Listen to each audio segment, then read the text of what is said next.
Η κατασκευή που θα παρουσιάσω είναι ένας απλός νερόμυλος.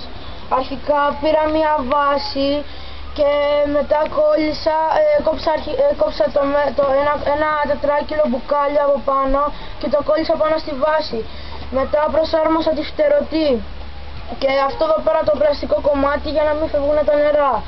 Έπειτα έφτιαξα αυτή την κατασκευή από σουβλακόξυλα που βλέπετε και προσάρμοσα έναν άξονα με τις δύο μιλόπετρες.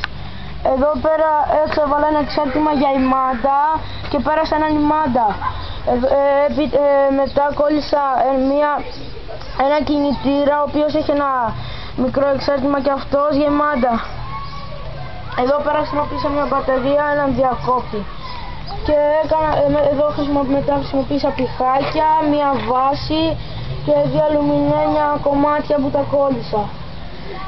Επειδή παλιά οι νερόμυλοι χτίζονταν κοντά σε ποτάμια, γιατί το νερό ήταν σημαντικό για τη λειτουργία τους.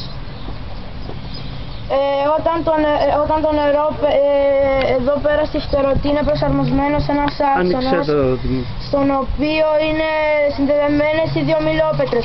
Όταν εδώ πέρα πάει νερό, τότε οι